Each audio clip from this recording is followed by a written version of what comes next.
પાછા અમે આવી ગયા છીએ હોટલમાંથી ચા નાસ્તો કરી અને અમે હવે રવાના થઈએ છીએ. બધા સાથીદારે ચા નાસ્તો કરી લીધો છે.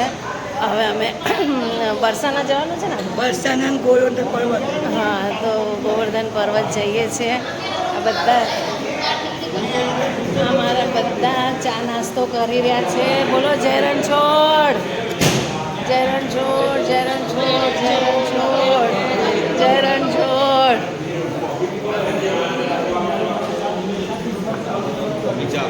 આ અમારા વાલાભાઈ છે. ટૂરનો છેલ્લો દિવસ છે. હવે આજે ક્યાં જવાનું છે આપણે? રમઝમ, અને બીજે ઝીલ, મસ્તી ના કરો. બરસાના નંદગાંવ ને બરસાના જવાનું છે. બોલો, આ તો આમનું ચાલન તો પેલા શું કહેવાય ત્યાં લઈ જાય એવા છે, મક્કા મદીના. પણ એન્ટ્રી નહીં ગુજરાતીને એટલે ગયા છે હોટલમાં. હવે જઈએ છે બરસાના અને બધાના ફોટા પાડતી હતી ને તો આ માસીને આવ્યું જોર કે માસી અમારી ઉપર જલન કરવા માંડ્યા કે મારા નહીં પાડતા. એટલે માસીનો વિડીયો ઉતાર્યો છે.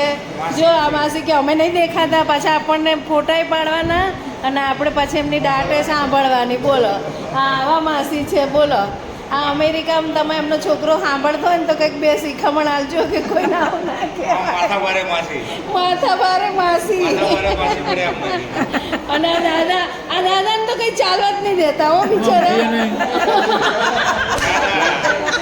દાદા બોલવા નહીં દેતા, માસી બિચારા બોલવા નહીં દેતા. દાદાનો ચાલે મને એવું લાગે. દાદા બિચારા આમે કહેવત છે ને કે બૈરા આગળ કોઈનું ના ચાલે. એટલે ચલો બાય બાય, મળીએ નવા બ્લોગમાં. મારા રમી સ્ત્રી 3075 મારી ચેનલને સબસ્ક્રાઈબર કરજો.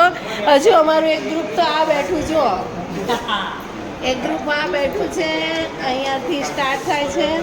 આ બધા છે, બધા થાકી ગયા છે પણ તોય બરસાના તો જવું છે. બોલો, આ ભગવાનનો પ્રેમ કેવો ગાંડો છે. કેટલા થાક્યા છીએ પણ બરસાના તો જવાનું એટલે જવાનું.